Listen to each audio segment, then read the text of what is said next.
مشاهدينا الكرام، السلام عليكم ورحمة الله. بعد القرار ديال مجلس الأمن الداعم لمقترح الحكم الذاتي اللي قدمه المغرب، كان واحد رد الفعل ديال بوليزاريو والجزائر اللي قال لك رفضوا القرار وقالوا على أنهم ما غاديش يشاركوا حتى في شي طاولة مفاوضات وما إلى ذلك.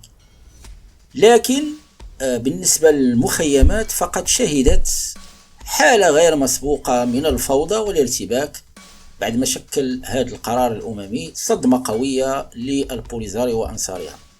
وفقا لمنتدى دعم مؤيدي الحكم الذاتي بمخيمات تندوف المعروف اختصارا بمنتدى فرصتين، فإن التوتر عم أرجاء المخيمات فور الإعلان عن القرار، حيث سارعت قيادة الجبهة إلى فرض حظر شامل للتجول، وانتشرت عناصرها الأمنية والعسكرية في مختلف المناطق لمنع أي تجمع أو تعبير عن الفرح، خشية أن يفسر ذلك كتأييد للقرار الأممي أو انسجام مع موجة الاحتفالات التي عمت المدن المغربية وخصوصا مدن الصحراء المغربية.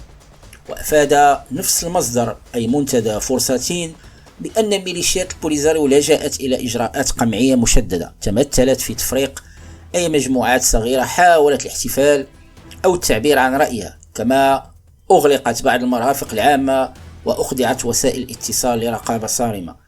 وحاولت قيادة الجبهة الانفصالية امتصاص الصدمة عبر بث خطابات وتصريحات متفرقة على وسائل التواصل الاجتماعي في محاولة لرفع معنويات أنصارها، غير أن تلك التحركات لم تخفي حالة الذهول والإحباط اللي خيمت على المخيمات. ورغم الأجواء المشحونة تسربت مشاهد محدودة اللي شفتوا في الأول ديال هذا الفيديو لاحتفالات خجولة بين مؤيدي مقترح الحكم الذاتي الذين عبروا عن ارتياحهم للقرار الأممي بإطلاق الشهب النارية وترديد شعارات مؤيدة للوحدة الترابية للمغرب، قبل أن تتدخل عناصر الجبهة الانفصالية بسرعة لقمعها وإنهاء التجمعات. وهكذا تحولت مخيمات تندوف إلى بؤرة من التوتر والخوف عقب القرار التاريخي، وسط محاولات يائسة من قيادة البوليزاريو لاحتواء حالة الانهيار المعنوي التي أصابت أنصارها بعد أن فقدت ما تبقى من أوراقها السياسية على الساحة الدولية.